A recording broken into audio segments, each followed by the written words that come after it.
জেলায় জেলায় যেভাবে ট্যাবের টাকা চুরি হচ্ছে, একাধিক জায়গা থেকে অভিযোগ আসছে। তার মধ্যে যেমন উত্তর দিনাজপুর রয়েছে, তার মধ্যে রয়েছে মালদা, এবং সেই সঙ্গে কিন্তু ঝাড়গ্রাম থেকেই একই ধরনের অভিযোগ আসছে। আপনাদেরকে জানিয়ে রাখবো, চোপড়া থেকে ইতিমধ্যেই পুলিশের তরফ থেকে দুজনকে গ্রেফতার করা হয়েছে এবং তাদেরকে 3 দিনের ট্রানজিট রিমান্ডে আনা হচ্ছে।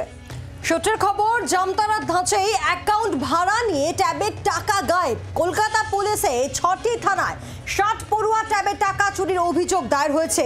কমিশনের ভিত্তিতেই চোপড়ায় ধৃতদের অ্যাকাউন্ট ব্যবহার করা হতো। 300 টাকা দিয়ে অ্যাকাউন্ট ভাড়া করা হতো, এমনটাও পুলিশ সূত্রে জানা যাচ্ছে। ধৃতদের অ্যাকাউন্ট কারা ব্যবহার করছিল সেই সব যাবতীয় তথ্য জানতে চাইছেন তদন্তকারী অফিসাররা।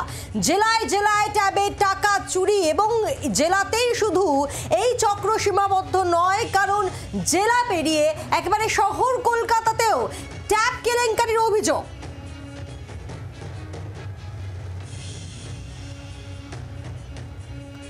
জেলায় জেলায় ট্যাবের টাকা জালিয়াতি, কিভাবে জালিয়াতি চলতো তার তদন্ত ইতিমধ্যে পুলিশের তরফ থেকে শুরু করা হচ্ছে, এবং যাদেরকে ধরা হয়েছে তাদের একে অপরের সঙ্গে যোগসূত্র রয়েছে কিনা সেটাও খতিয়ে দেখার কাজ করা হচ্ছে। কারণ জামতারা ধাঁচেই এই অ্যাকাউন্টগুলো ভাড়া নেওয়া হতো।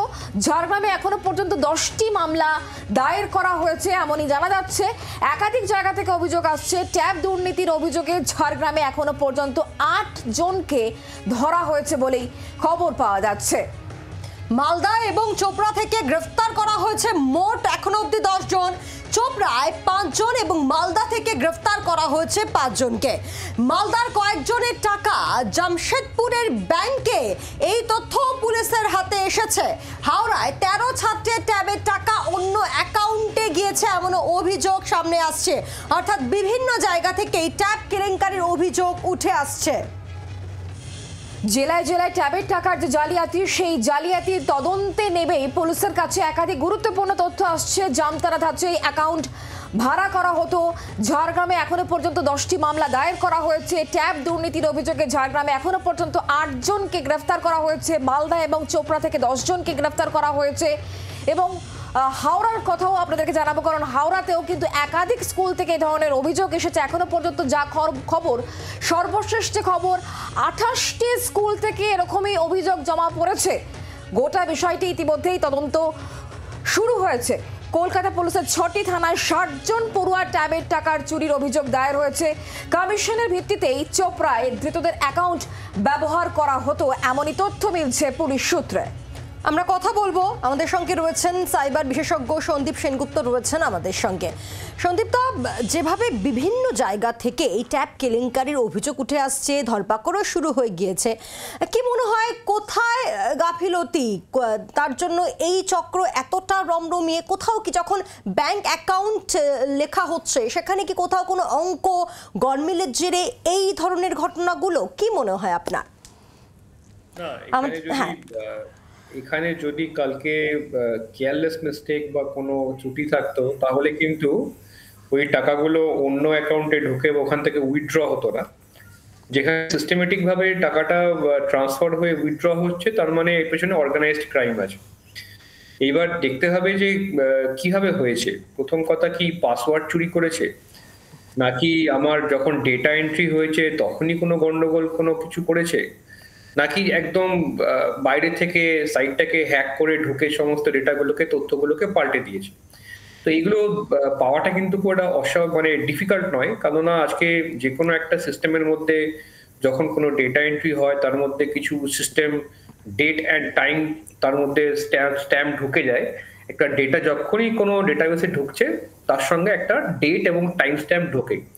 তো ওই ডেট টাইম স্ট্যাম্প যখন দেখা যাচ্ছে যে আমরা যখন ডেটা এন্ট্রি করেছি তখনকার যে টাইম, সেইটার সঙ্গে ভুল তথ্যের ডেট অ্যান্ড টাইম যদি সেম থাকে, তার মানে ডেটা এন্ট্রির সময় কারচুপি হয়েছে। আর যদি দেখা যায় যে না, আমার সঠিক তথ্যের এক সময় ডেট টাইম দেখাচ্ছে এবং যে ভুল তথ্য মানে যেগুলো পাল্টেছে সেগুলো অনেক পরে ডেট অ্যান্ড টাইম স্ট্যাম্প আছে, তার মানে ভিতরে ওই সাইটটাকে ঢুকে হ্যাক করেছে। তো সাইটে ঢুকে যদি হ্যাক করে, তাহলে যে সাইট বানিয়েছে তার এটা দায়িত্ব, এবং এটা যে অডিট করেছে তারও দায়িত্ব।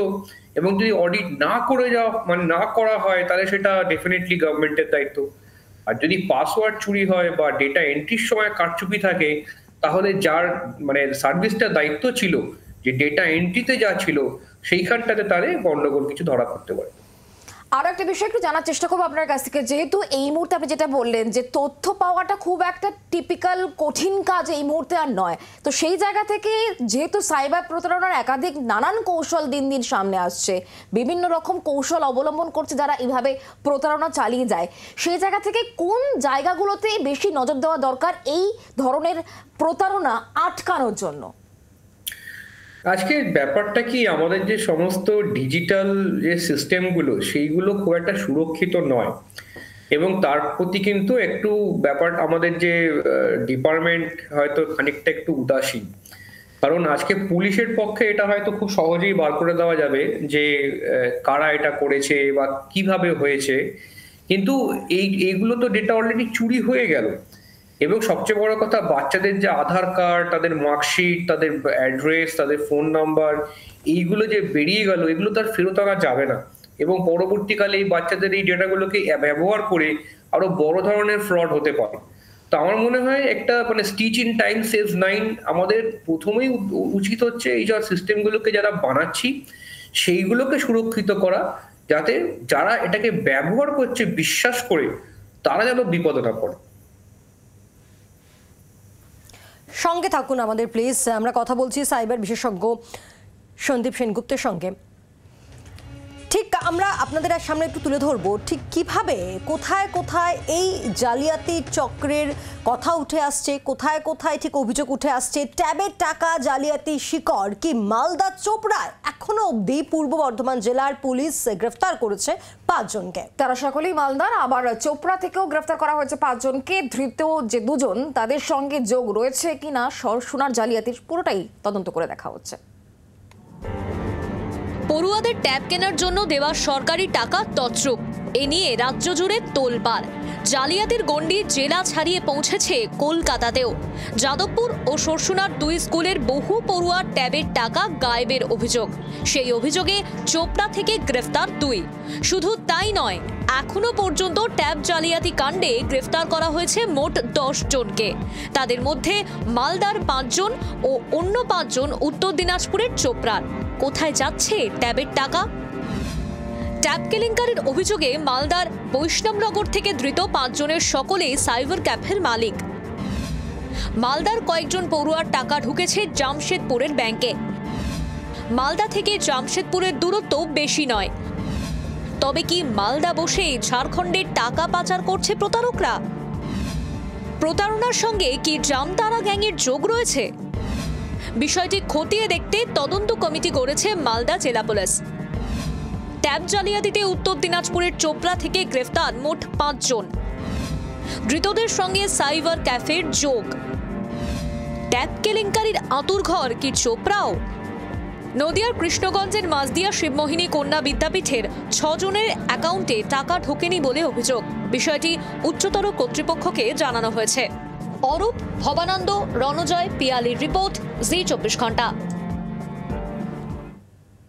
আমরা কথা বলবো আবারও। আমাদের সঙ্গে রয়েছেন সাইবার বিশেষজ্ঞ সন্দীপ সেনগুপ্ত রয়েছেন আমাদের সঙ্গে।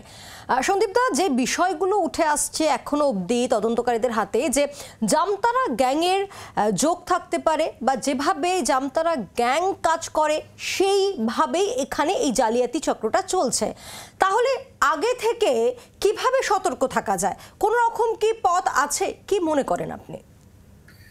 না, যাদের ডেটা চুরি গেল তারাই কিছু বেসিক্যালি করার নেই, কারণ আমাকে যে সিস্টেমটা ব্যবহার করতে দেওয়া হয়েছে সেটার মধ্যে যদি গলদ থাকে তাহলে আমার দেশবাসী কি করবে? সেটা তো ছাত্র বা তাদের বাবা মাদের কিছু হাত নেই যার মধ্যে। সিস্টেম একটা তৈরি করলে সেই সিস্টেমটাকে ঠিক রাখতে হবে, সেটাকে সিকিউর করতে হবে। এবার জামতারা গ্যাং যেটা হচ্ছে, জামতারা বেসিক্যালি একটা জিনিস সারা ইন্ডিয়াকে সিস্টেমটা শিখিয়ে দিয়েছে। এবার এই কি করে টাকা ব্যাংক টু ব্যাংক ট্রান্সফার করতে হয়, কি করে টাকা বার করে নিতে হয়, এগুলো সমস্ত এখন সারা দেশ শিখে গেছে। সুতরাং নট নেসেসারিলি যে এটা একদম এক্স্যাক্টলি জামতারা থেকে কন্ট্রোল হচ্ছে, এগুলো লোকালি আশেপাশ থেকে কোনো কন্ট্রোল হচ্ছে, বাট ওরা সিস্টেমটা জামতারার ওই স্টাইলটাকে ফলো করছে। যেভাবে জালিয়াতি চক্রটা চলছে এবং একাধিক জেলা থেকে এই ধরনের অভিযোগ যেহেতু সামনে আসছে, তো এই মুহূর্তে এখন আর কিছু কি করা যেতে পারে? কারণ আপনি যেটা বলছিলেন যে ডেটাগুলো অলরেডি কিন্তু বেহাত হয়ে গিয়েছে এবং এই ডেটা পাওয়া খুব সহজেই পাওয়া যাচ্ছে, তো সেক্ষেত্রে এখন কোনো রকম স্টেপের মাধ্যমে কি এটাকে আর আটকানো যাবে, নাকি এভাবেই এটা ডেটাগুলো এভাবেই তারা পেতে থাকবেন যারা এভাবে প্রতারণা চালিয়ে যাচ্ছেন? না, আমার এটা প্রথমে আগে দেখতে হবে যে এইটা কবে থেকে শুরু হয়েছে, কারণ যারা ইনভেস্টিগেশন করছেন তারা কিন্তু সিস্টেমগুলোকে চেক করে বা লগগুলোকে চেক করে বুঝতে পারবেন যে ইন্ট্রুশন এক্স্যাক্টলি কবে শুরু হয়েছে। যদি দেখা যায় যে ইন্ট্রুশনটা বহুদিন আগের থেকে হয়েছে, তাহলে বুঝতে হবে যে ডেটা অনেক দিন ধরে চুরি হচ্ছিল, জাস্ট রিসেন্টলি ধরা পড়েছে।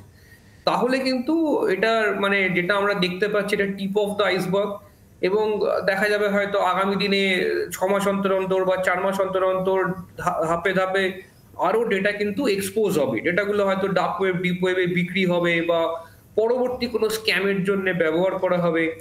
আর যদি দেখা যায় যে রিসেন্টলি ইন্ট্রুশনটা হয়েছে এবং সঙ্গে সঙ্গে ধরা পড়েছে, তাহলে কিন্তু ইমিডিয়েটলি ওই সব ডেটাগুলোকে ওখান থেকে নামিয়ে যদি দেওয়া যায় বা ওগুলোকে যদি ব্যাকআপ নিয়ে ওই উপরের ডেটাবেসটাকে যদি একটু সুরক্ষিত করা যায়, তাহলে কিন্তু ফার্দার আর ডেটা লিকেজটাকে অনেকটা বন্ধ করা যাবে। আর আমি যেটা অ্যাডভাইস করব যে এই মুমেন্টে এরকম সিচুয়েশনে দাঁড়িয়ে বাকি সমস্ত স্কুল বা নতুন করে যেন ডেটা এন্ট্রি না হয় সেটা দেখা যায়, মানে যাতে দেখে সমস্ত স্কুলের শিক্ষক বা ডিপার্টমেন্ট, তাহলে যাদের ডেটাটা অলরেডি ওঠেনি অ্যাটলিস্ট তাদেরগুলো এক্সপোজ হবে না। বাংলার আওয়াজ, বাঙালির আবেগ, জি 24 ঘন্টা।